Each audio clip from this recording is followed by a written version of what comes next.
En estos días estábamos almorzando con mi familia y estábamos recordando, o estábamos pensando, charlando, meditando acerca de las cosas que están ocurriendo, las situaciones que nos están envolviendo, las cosas que están pasando. Y me acordé de un salmo muy bonito que aprendí hace muchos años, y me acordé de un texto que tenía ese salmo, un texto muy importante que está insertado dentro de ese salmo. Y a partir de ese pensamiento, de lo que predicamos la semana pasada y del pensamiento que había recordado en ese salmo, desarrollé el mensaje de esta mañana. Y déjame que siempre trato de buscar alguna introducción como para meternos en el tema del mensaje. Y recordaba en estos días un evento que nos pasó a nosotros en Guatemala, cuando recién llegamos a Guatemala en el año 2000. En realidad esto ocurrió en el año 2001. Estábamos en los primeros meses del año 2001, estábamos con la familia en el zoológico de la ciudad de Guatemala. Lo he contado en algún otro mensaje, pero hoy lo voy a ilustrar con algunas imágenes. Estábamos con la familia en el zoológico de la ciudad de Guatemala y mientras estábamos ahí sentimos que el piso se nos movió. Nunca habíamos estado en un terremoto, nunca habíamos estado en un sismo. Así que los que pasaron por esta experiencia por primera vez, es una experiencia feísima, pero aparte incomprensible, porque vos sentís que no sabés si es el piso que se mueve, si te cayó mal el desayuno, no sabés, pero comenzás a sentir que todo alrededor tuyo, y comenzás a mirar al resto de la gente a ver qué reacción tiene, a ver si sos vos solo o el resto de la gente está teniendo la misma reacción que vos. Y ciertamente estaba ocurriendo un terremoto, pero el terremoto no era en el país de Guatemala, sino que era al lado, era en El Salvador. Al llegar al seminario donde nosotros estábamos estudiando, nos dimos cuenta de que había ocurrido un siniestro muy fuerte en El Salvador. Había habido un terremoto. De hecho, en ese mes hubo 2 terremotos muy fuertes en El Salvador. Uno 7.7 en la escala de Richter y el otro casi 0.7 en la escala de Richter, con una diferencia de 30 días entre un terremoto y otro. Traje algunas imágenes para mostrarte acerca de lo que fue ese terremoto. No sé si los chicos están listos. Eso fue lo que ocurrió, eso fue el deslave. Tal vez apagamos las luces un segundito y después las volvemos a prender. Así las podemos ver bien. Ahí está. Eso es el desmoronamiento de una montaña y que arrasó todo un barrio. Eso que ustedes ven de tierra ahí, eso era un barrio. La gente estaba comiendo, estaba durmiendo, estaba descansando y la montaña se le cayó encima. Eso fue en Santa Tecla, un lugar ahí cerca de la capital de El Salvador. Eso fue en un pequeño pueblo. Podemos avanzar, vamos a ir rápido. Ahí hay una niña en los escombros. Preparamos comida. Un poquito más. Ese es el lugar de refugio. Ahí se ven carpas en el lugar de refugio. Eso es lo que arrasó ahí en Santa Tecla, las casas. Y ustedes ven que una parte de la casa está destruida por el deslave, mientras otra parte permaneció en pie. Ahí estamos con un amigo en ese lugar. Fuimos a hacer un trabajo humanitario. Un poquito más. Ahí estoy, más joven.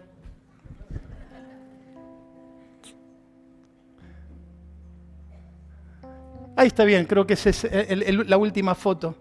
Por la gracia de Dios, cuando en el seminario supimos lo que había ocurrido en El Salvador, que queda a unas 8 o 9 horas de distancia del lugar donde nosotros estábamos, pudimos movilizarnos rápidamente y hacer una cruzada humanitaria, llevando alimentos y llevando especialmente la esperanza del Evangelio, ¿no? Pero llevamos comida, llevamos medicamento, fuimos con ropa, nos acompañaron profesionales de la salud, organizamos un trabajo precioso en aquel lugar para hacer lo mínimo que podíamos. Fuimos a jugar con los niños que estaban, imagínense, conmocionados con lo que había pasado. Pero yo lo que recuerdo más, además de las imágenes que han quedado en mi mente, son las historias que escuché, historias desgarradoras, historias que no las voy a contar porque no tienen demasiado sentido recrear ese tipo de escena, pero historias realmente desgarradoras. Un día común como cualquier otro. Un día la gente se levantó a su vida cotidiana y de repente todo comenzó a moverse. Todo pareció agitarse de repente. Las paredes comenzaron a temblar, a agrietarse, el piso comenzó a moverse, las cosas a romperse y nadie entendía lo que estaba pasando. Recuerdo las historias que escuchamos especialmente en un pequeño pueblo en la montaña que quedó literalmente en el piso. Había quedado destruido completamente. Las personas del lugar nos decían de que el piso no se movía de un lado hacia el otro como un terremoto común, sino que el piso hacía olas, hacía como que se levantaba y se bajaba, arrancando los edificios de la misma raíz. Pero a mí la frase que más me impresionó es la que la gente decía: nos agarró de repente. Nos agarró sin haberlo previsto. Si lo hubiéramos sabido, si alguien nos hubiera avisado, si hubiéramos podido prevenirlo. De un momento al otro todo cambió. Los seres queridos con los que estábamos, uno sobrevivió, el otro murió. Fue una catástrofe. Eran las palabras que la mayoría de la gente decía. Y esto de pensar en los daños que puede causar un sismo o que puede causar un terremoto, básicamente, de hecho, la ingeniería civil lo ha estudiado mucho, acerca de cómo tiene que prepararse un edificio para poder soportar un cataclismo o un fenómeno telúrico como de este tipo. Y el secreto está en dos elementos importantes de la estructura de un edificio. Están en sus cimientos, en sus bases, la manera en la cual se construyen las bases, pero también en la fortaleza de la estructura. Y tiene que ser una fortaleza tal de que soporte con cierta elasticidad el movimiento del piso, pero a su vez con suficiente fortaleza para no quebrarse. La ciencia que estudia los sismos ha avanzado bastante, especialmente después de los últimos 2 o 3 más grandes que ha sufrido la humanidad, el de Japón, el de Chile, el de Haití. Estos terremotos que hicieron tanta conmoción, como que la ciencia avanzó mucho generando herramientas para poder predecir con cierta precisión y cierta anticipación la probable o la inminente llegada de un terremoto en un determinado lugar. Claro que no es una ciencia exacta, pero es un avance bastante importante, especialmente para las zonas más proclives de este tipo de fenómenos, la zona del Pacífico, la zona de Asia. Si estuviéramos en un lugar, mi pensamiento era este, si estuviéramos en un lugar donde sabemos que hay movimientos fuertes, acá hay de vez en cuando algún movimiento, pero casi imperceptible, pero si estuviésemos en un lugar donde hay movimientos sísmicos importantes, y si no, después pregúntele a Pablito Dana, qué le pasó a él cuando estábamos en Guatemala y se nos movió todo, pregúntele cuál fue su maravillosa experiencia, ¿no? Si estuviésemos en un lugar donde hay movimiento fuerte, riesgo de movimiento, y nos avisaran que un fuerte terremoto está por llegar, que hay la inminencia de la destrucción por medio de un sismo .8, .9, ¿qué salvaríamos? ¿Qué cosas pondríamos a salvo? ¿Cuáles son las cosas más importantes de nuestra vida? ¿Por qué cosas correríamos? ¿Por el televisor de 42 pulgadas? ¿Por la ropa que te compraste en la última oferta? ¿Por esos zapatos que soñaste tener y que por fin te compraste? ¿Por qué cosas correrías? ¿Qué cosas tratarías de poner a salvo rápidamente si te avisaran: un terremoto está por venir a este lugar? Mañana a las 6 de la tarde busca un refugio porque viene un terremoto. ¿Qué harías? ¿Por quién correrías? ¿A quién abrazarías? ¿A quién tratarías de poner a salvo? ¿Cuál sería lo más importante para tu vida? Y la verdad que es un pensamiento que deberíamos de repetir o repetirnos constantemente, porque muy probablemente no tengamos en cuenta que tal vez nuestra conducta no refleje cuáles son las cosas más importantes de nuestra vida.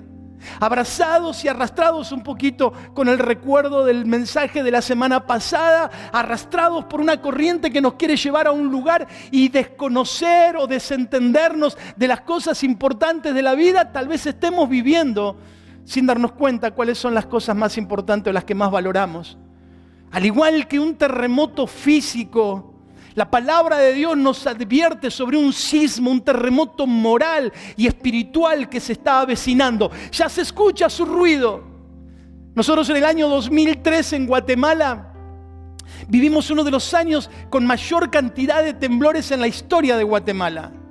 Y nosotros vivíamos en un edificio en el tercer piso y era emocionante cada vez que venía un temblor estar en el tercer piso de un edificio.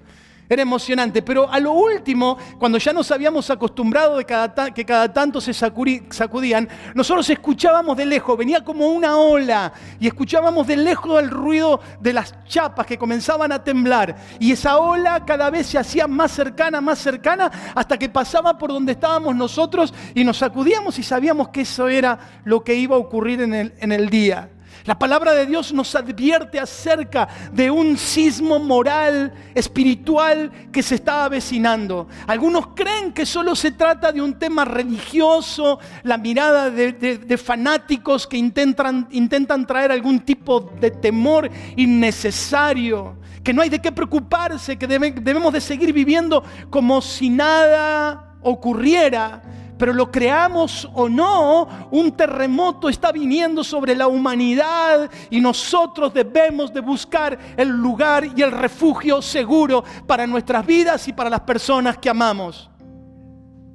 Yo entiendo que algunos se sientan incómodos o se molesten cuando el pastor dice que no es sano escuchar música que aliente el pecado, que esté inspirada en valores anticristianos, que haga una exaltación o que una sobredimensión de la sexualidad, de la perversión, del abuso y de todo lo demás.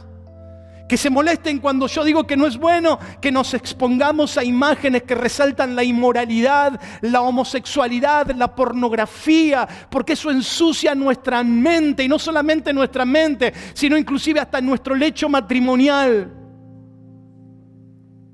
Que denigra nuestras acciones más íntimas, más privadas, y que puede arrastrarnos a una práctica depravada y perversa.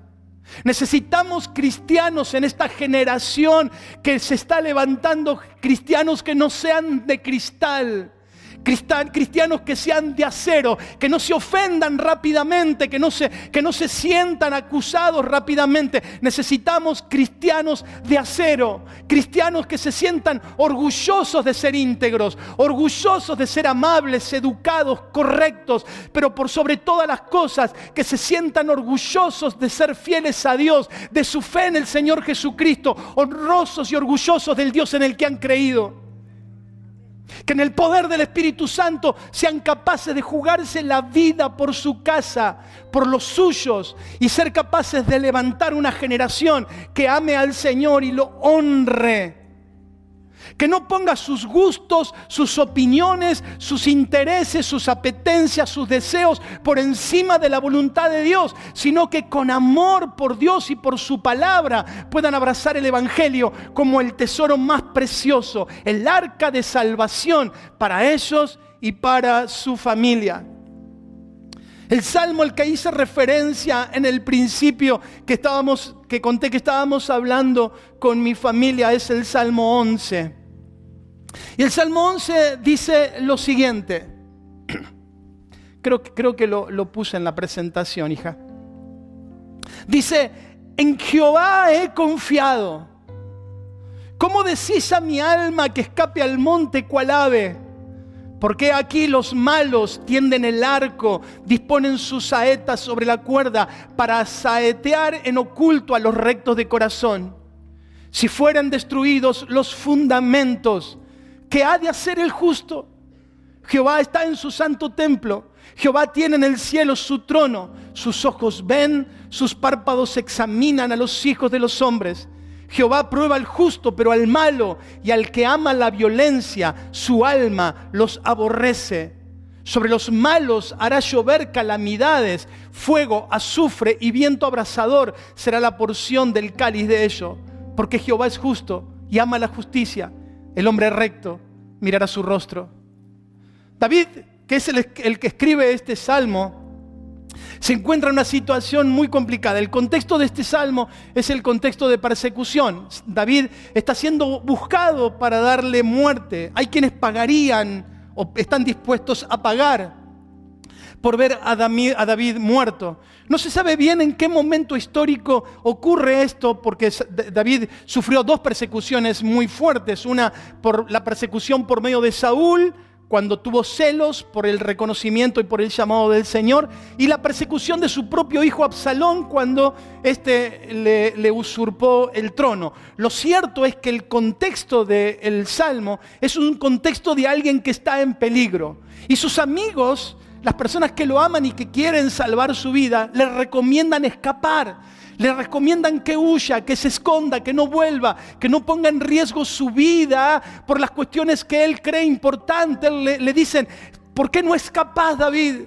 ¿Por qué no te vas a la montaña? ¿Por qué no te vas a otra nación? ¿Por qué no te olvidas de todo? ¿Por qué no te olvidas mejor de que mataste a Goliat? ¿Por qué no te olvidas mejor de que un día Samuel te ungió para ser el rey de Israel? Olvídate, tu vida está en riesgo. Salva tu vida, no pongas en riesgo tu integridad. Corre y huí por tu vida. Ese es el consejo de los amigos. David va a responder al consejo de la gente que lo quería con la escritura de este salmo. Es un salmo precioso que va a decir cosas sumamente hermosas para nuestra vida. Pero yo quiero centrarme en 2 o 3 de esta. En primer lugar, debemos de confiar en el Señor, porque no hay manera en la cual podamos escapar, huir o salirnos del mundo para que no nos afecte. No hay manera. La única manera de estar librados de las consecuencias del terremoto que se viene sobre la humanidad o que se está gestando sobre la humanidad es encontrar confianza, protección y refugio en el Señor. Por eso la introducción del Salmo es de alguna manera un resumen de lo que David va a decir a lo largo del Salmo. Lo dice de la siguiente manera. En Reina Valera 60 dice, en Jehová he confiado, pero me gusta un poquito más como lo dice NTV, dice, yo confío en la protección del Señor, yo confío en que Dios me está protegiendo, yo confío en que Dios está atento a mis necesidades, mi confianza está puesta en el Señor. Saber quién es Dios y quiénes somos nosotros en Él nos permite afrontar cualquier situación de la vida con fe y con confianza. Los problemas regularmente nublan nuestra vida. Conocer y recordar quién es Dios iluminan nuestra vida. Esta semana ha sido una semana un poquito difícil para mí. Porque entraba y salía de los problemas de mi espalda, días buenos, días no tan buenos, días de mucho dolor, días donde me sentía relajado, tratando de no afectar a mi familia por causa de mi dolor, tratando de llevar adelante una vida normal. Los calmantes, los que han tomado algún tipo de calmante, sabes que no te producen nada bueno, comenzás a tener algún tipo de problema estomacal e inclusive hasta pueden llegar a producir un poquito de desánimo. En estos días así complejos, qué bueno que es recordar que el Señor es mi refugio. Que el Señor es mi refugio, que no importa lo que le pase a mi cuerpo, lo que mi mente me quiera decir, mi corazón sabe que mi vida está escondida con Cristo en Dios. Así dice su palabra, mi vida está con Cristo en Dios, escondida en Él. No necesitamos nosotros definir lo correcto, lo incorrecto, lo bueno o lo malo por los resultados, por las consecuencias o por las emociones que podamos sentir en un determinado momento. Si Dios dice que algo está mal, para mí es más que suficiente porque mi papá me quiere cuidar. No tengo que yo tratar de preguntarme ¿y por qué? ¿Y para qué? ¿Y por qué esto otro? ¿Y por qué más aquí? A mí me parece que no, nos estamos volviendo a... No, nada. Si Dios dice que eso no está bien, el papá que me cuida, yo confío en Él, yo confío en su consejo, yo confío en su palabra. Porque el salmista está diciendo, yo sé que Él es mi protección y con Él puedo hacerle frente aún a lo más difícil e incomprensible. El consejo de sus amigos nuevamente es, huye, salva, corre. Y David escribe en ese salmo, en el mismo versículo 1. ¿Cómo decís a mi alma que escape al monte cual ave? O como lo dice NTV, Así que, ¿por qué me dicen? O sea, lo primero que dijo, yo sé que mi Dios es mi refugio. Así que, ¿por qué me dicen, vuela como un ave a la montaña para ponerme a salvo? ¿Quién no ha escuchado palabras parecidas en los momentos de aflicción, tanto de afuera como de adentro? ¿Quién no ha escuchado el susurro de la misma voz del infierno preguntándonos, ¿dónde está tu Dios en medio de la dificultad? Ahí cuando el dolor es más fuerte, ahí cuando la escasez golpea la economía, cuando la enfermedad golpea el cuerpo, cuando nos sentimos diferentes al resto, cuando sentimos rechazo, cuando no las cosas no salen bien, nos preguntamos o viene a nuestra mente el pensamiento de correr, de escapar, de olvidarme de todo esto e ir por otro lado. Pero el Señor va a decirnos algo muy bonito en el Señor Jesús, en el Evangelio de Juan, en el capítulo 17. Él va a decir, estamos en el mundo y sufriremos las aflicciones propias de vivir en este mundo, pero nosotros no somos de este mundo. Nosotros caminamos hacia otro lugar y esa es nuestra seguridad. En Juan 17:15 el Señor habla en la oración intercesora, habla acerca de los suyos y dice, no te pido que los quites del mundo, sino que los protejas del maligno. Al igual que yo, ellos no pertenecen a este mundo. O como lo dice la NBI, no te pido que los quites del mundo, sino que los protejas del maligno. Ellos no son del mundo, como yo tampoco lo soy. O la Reina Valera, te ruego que no los quites del mundo, sino que los guardes del mal. Porque no son del mundo ellos, como tampoco yo lo soy. ¿Te diste cuenta que vos no sos de este mundo? Por eso hay cosas de este mundo que a la gente le divierte y le pasa bárbaro. Dice, y a vos decís, ¿y por qué a mí me cae tan mal? Porque no sos de este mundo. Porque vos estás preparado para otra existencia, porque tu morada, tu habitación eterna es otro lugar, diferente al de la gente que no ama al Señor. Nosotros, dice el Señor, no los quites de este mundo, sino guárdalos del maligno, guárdalos de la maldad. No los quites de este mundo porque hay una misión que cumplir todavía. Necesitamos ser sal y luz en este mundo, distinguirnos del resto de la gente, vivir de manera tal que honre el nombre de nuestro Señor. Es un desafío para todos nosotros que nuestros hijos deben aprender de pequeños a vivir en medio de un mundo caído, lleno de perversidad, lleno de maldad, donde el enemigo se esconde de distintas maneras, de que sean diferentes al resto de la gente. Es un desafío crear convicciones en el corazón de nuestros hijos. Dice el mismo versículo, el versículo 2 en el capítulo 11 de Salmo, dice, ¿por qué aquí los malos tienden el arco, disponen sus saetas sobre las cuerdas para saetear en oculto a los rectos de corazón? Siempre será igual. Fíjate que este salmo debe haber sido escrito hace unos 3000 años. Siempre va a ser igual. Los malvados, dice que tienden el arco y se preparan para darle en el corazón a los de recto corazón. Siempre será igual. Los malos intentando cazar a los buenos, tratándolos de avergonzar, de acusarlos, burlándose de ellos, riéndose de su fe, calificándolos despectivamente, persiguiéndolos, tratándolos de dar muerte, porque de alguna manera la presencia de alguien que hable diferente, que tenga valores diferentes, que viva la vida de forma diferente, es una piedra en el zapato para los que quieren vivir en iniquidad. Dice David, siempre van a estar ahí escondidos, tratando de cazar en oculto a los rectos de corazón. No te asombre si tu familia que no es creyente, o tus amigos que no son creyentes, o tus compañeros de trabajo que no son creyentes, se ríen de tu fe y de tu manera de conducirte. No te asombres, así ha sido siempre. Deberías de llamarte la atención si no lo hacen. Porque si no lo hacen, tal vez no estés marcando la diferencia. Pero si lo hacen, es normal.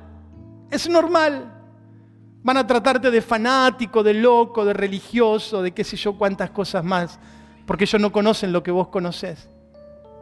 El texto que más me llamó la atención de este salmo y que fue el motivo de conversación con mi familia fue el versículo 3.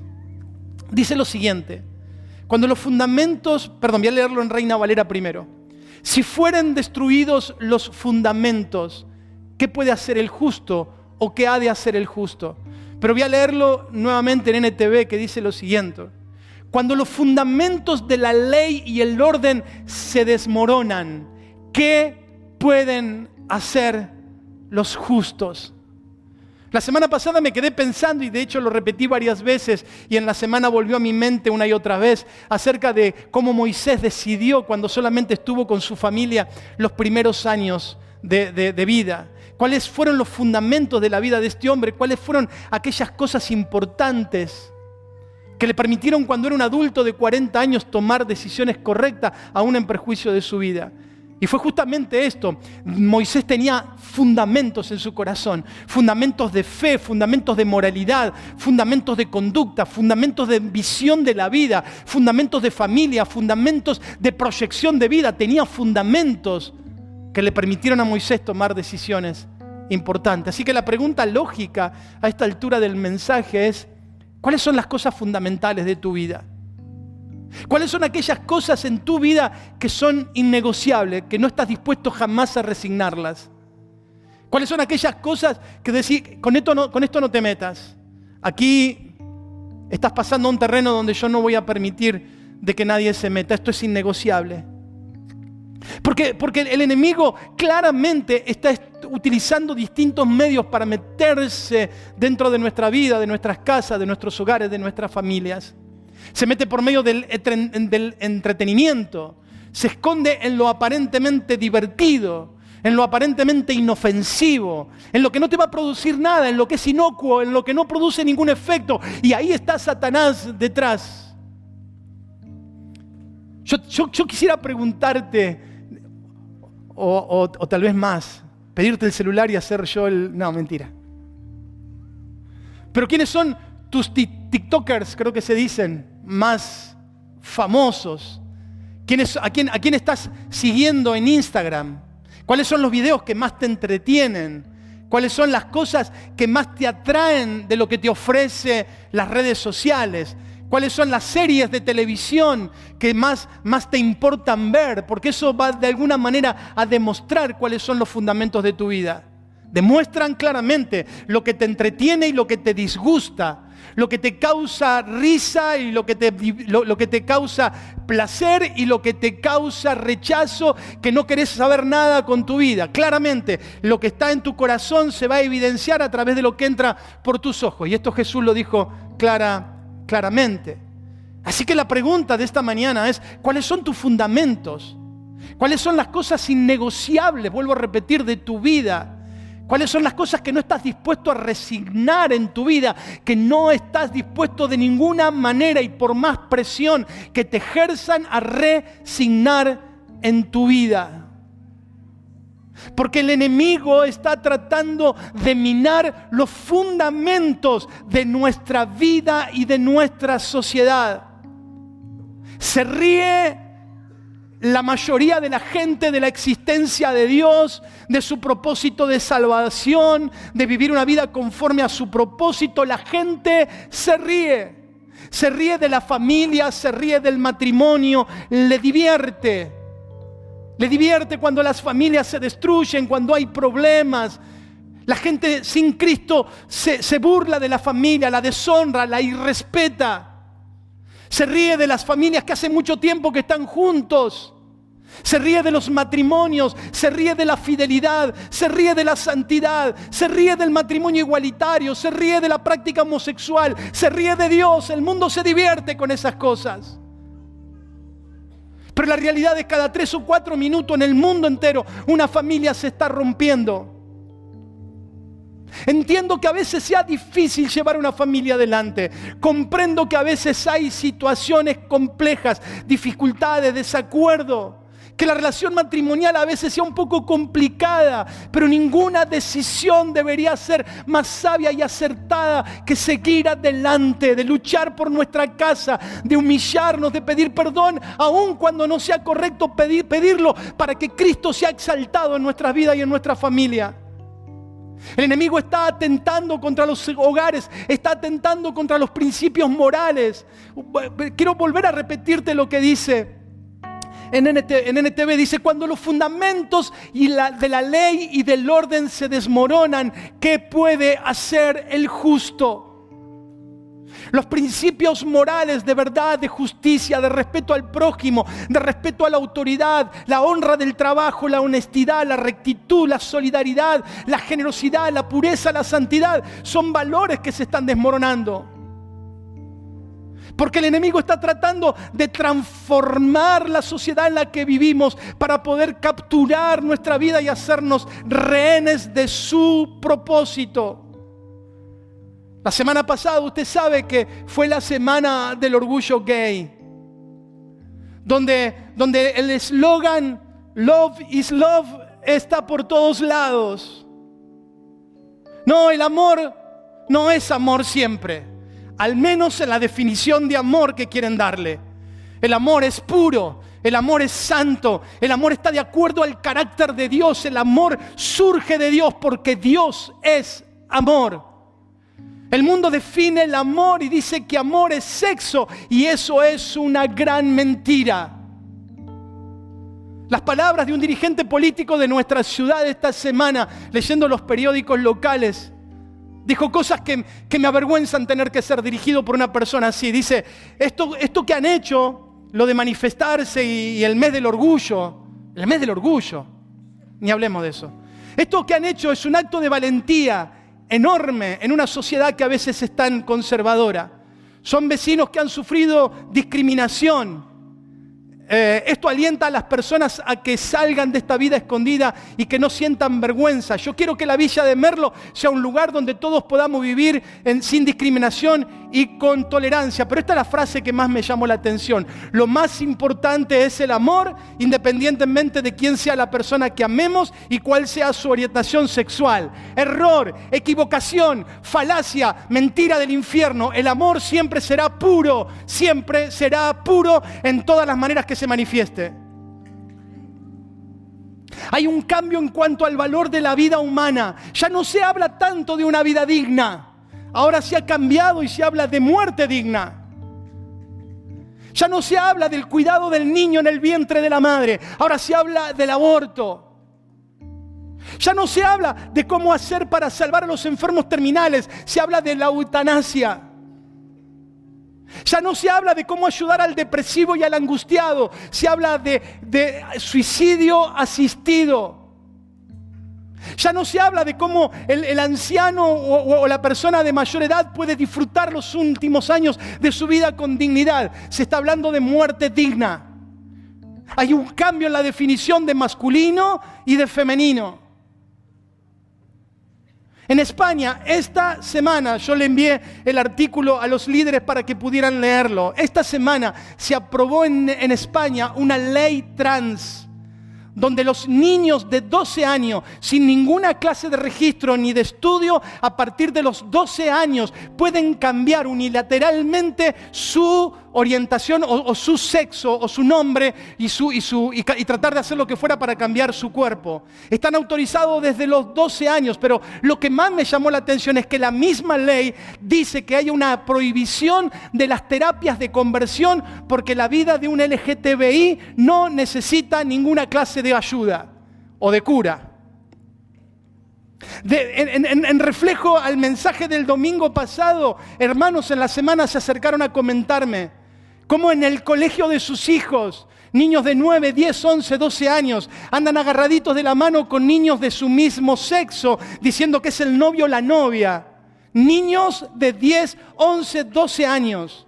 Niños de 7, 8 años en nuestra ciudad que están exigiendo de que se les deje de llamar por el nombre que los identifica como sexualmente. Es decir, que si se llamaba Juan porque es varoncito, está exigiendo que se le llame Juanita porque él ya no se percibe más como varón. Niños de nuestra ciudad, en los colegios de nuestra ciudad. Eso está ocurriendo. Yo no sé si esto te conmueve, mi hermano. A mí me angustia, a mí me desespera. A mí me pone en un lugar donde decir, Señor, si los cimientos fueren removidos, ¿qué podemos hacer los justos? Hay una deshumanización de tal magnitud, mi hermano, que hay personas que se horrorizan más porque una persona, y no estoy de acuerdo con el maltrato animal ni nada por el estilo, simplemente estoy poniéndolo como ejemplo. Hay gente que se horroriza más si el vecino maltrató a su perro que si maltrató a su hijo.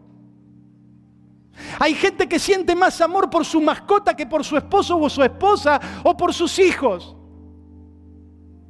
Eso es una deshumanización. No es un acto bondadoso.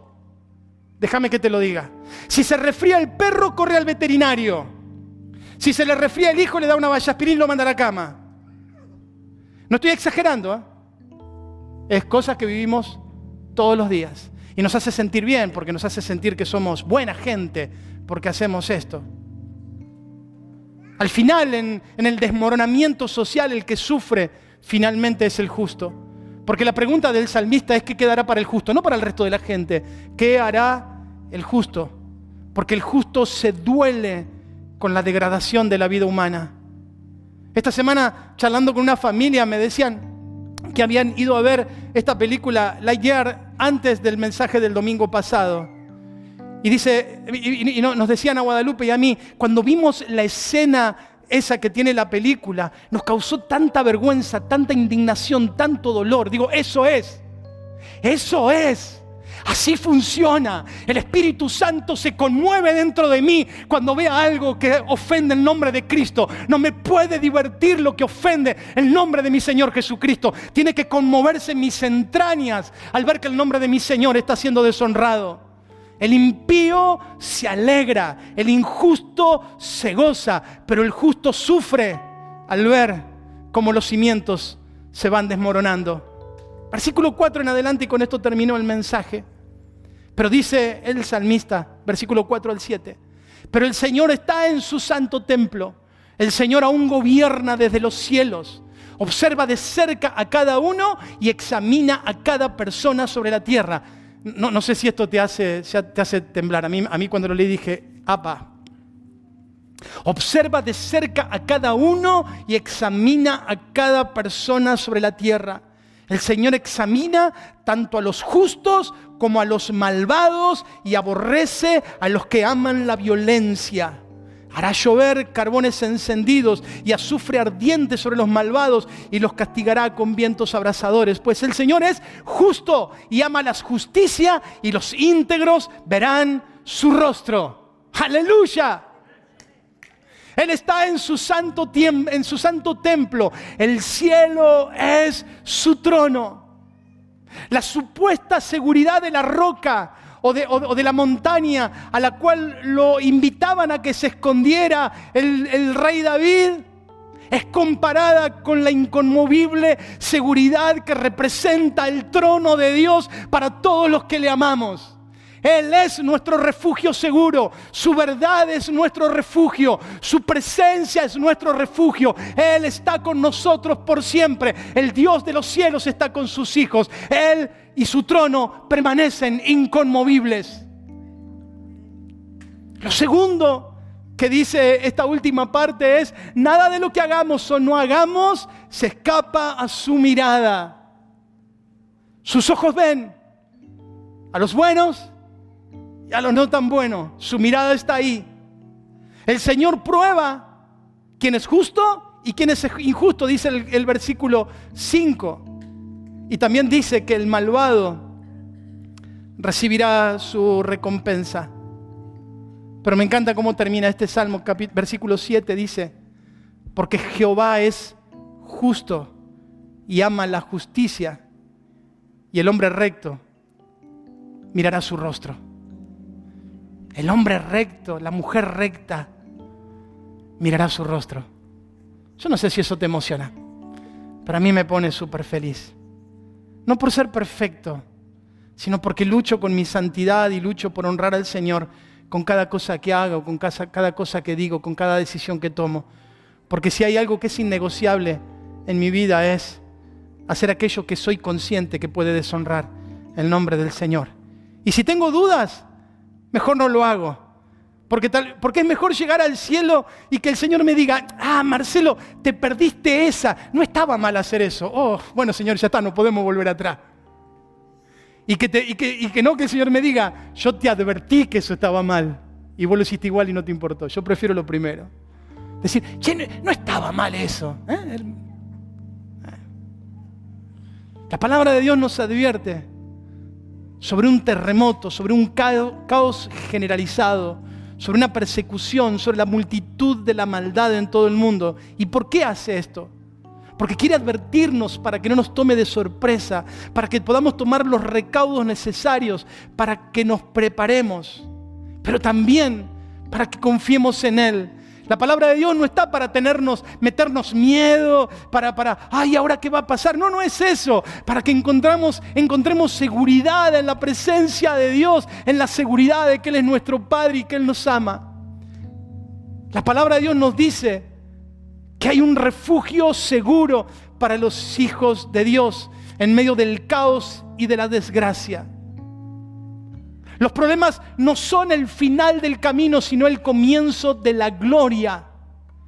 Que el Señor Jesucristo, que su palabra, que su verdad, que su Espíritu Santo es un refugio seguro, para cada uno de nosotros. Que no tenemos ninguna razón para temer porque nuestro Dios está en su trono, porque en Cristo Jesús somos más que vencedores, porque el Señor es nuestro Padre, porque Él es justo y ama la justicia y ninguno de los que confían en Él serán avergonzados. Así que la pregunta que hace el salmista, si los cimientos, si los fundamentos fueran removidos, ¿qué ha de hacer el justo? Lo responde con el resto de los versículos. El justo seguirá viviendo en justicia, el justo seguirá buscando honrar al Señor, el justo seguirá buscando el refugio en el Dios de los cielos, el justo se aferrará a su fe, el justo seguirá viviendo en santidad, el justo seguirá haciendo lo correcto para la gloria y la honra del Señor a quien ama. Así que, ¿qué podemos hacer? Bueno, seguir confiando en el Señor. Como dice el salmista en la introducción, en el Señor confío, porque Él es mi refugio seguro. Segundo, tener una mirada por encima de las circunstancias. Mirar no solo lo que nuestros ojos pueden ver, sino también lo que nuestros ojos no pueden ver. El salmista, con los ojos espirituales, ve que el Señor sigue estando en su trono, que aunque todo aquí en la tierra cambie, el Señor no cambia. Él es el mismo por los siglos de los siglos. Tercero, recordar que el Señor seguirá reinando por siempre, que aunque el mundo entero se caiga a pedazos, su trono es inconmovible. Nuestro Dios es todopoderoso, nuestro Dios es santo, nuestro Dios es justo y ama la justicia. Por eso David está firme en su fe, porque Dios está firme en su trono. Cuarto, y tal vez el más importante a la luz de la parte práctica, cuidar los fundamentos de nuestro hogar. Es nuestra responsabilidad cuidar los fundamentos de nuestro hogar, porque pueden destruirse los fundamentos de la puerta de mi casa para afuera. La gente puede vivir como se le ocurra, puede hacer lo que quiere, inclusive en la mitad de la calle de mi casa. No me importa, de la puerta de mi casa para adentro, los fundamentos seguirán siendo cuidados y respetados, porque eso es algo que me corresponde a mí, a mi esposa y a nadie más. Cuidar los fundamentos de nuestro hogar y sé que soy reiterativo. No diga, el pastor está últimamente como... Yo espero que ¿sí? Iba a decir algo, mejor no digo nada. Lo que miran, lo que ven, el uso del tiempo, cómo se hablan, cómo se tratan, las cosas que se permiten, las cosas que se prohíben. Todo eso es importante. Cuidar los fundamentos de nuestro hogar. Y por último, y ya puede pasar el grupo de alabanza, ya terminamos con esto. Dije al principio del mensaje, si te avisaran de que viene un terremoto, ¿qué agarrarías primero? El celular. Con lo que me costó, estoy pagándolo en 36 cuotas que ya no sé ni cómo. No, ni te acordás del celular. Yo esperaría de que tus acciones sean las mismas que yo tendría. Yo sé que Mati y Luca están grandulones y que es más fácil que ellos me lleven a mí que yo los lleve a ellos a esta altura de la vida. Pero por lo primero que me preocuparía son por las personas que amo. Me preocuparía por mi esposa, me preocuparían por mis hijos, no importa la edad que tengan, no importa que sean grandotes ya y que tengan más fuerza que yo. Yo me preocuparía por ellos. Por eso todos los días oramos por ellos. Y todos los días tratamos de cuidarlos en lo que ven, cuando no los vemos bien, sentarnos para hablar con ellos, preguntarles cómo están, si están bien, qué les están pasando, cómo van en su universidad, cómo van en sus proyectos de vida, cómo va el grupo de jóvenes. Interesarnos, meternos en su vida. Porque literalmente no podemos cargarlos y llevarlos a algún lugar. Se trata de lo que luchamos espiritualmente por la vida de nuestros hijos. Se trata de batallar por la vida de nuestros hijos, por todo lo que está ocurriendo con acciones concretas. Enseñarles a amar al Señor. Enseñarles que el Señor es lo más importante de sus vidas. Enseñarles que el servicio al Señor es importante. Enseñarles que, como dijo el salmista, un día en tus atrios es mejor que 1000 fuera de ellos. Enseñarles a hacer su devocional. Enseñarles a leer las Escrituras. Enseñarles a orar. Enseñarles lo que es una vida honrada. Enseñarles a ser cumplidores de su palabra, aunque cumplir su palabra tal vez a veces le traiga algún tipo de perjuicio.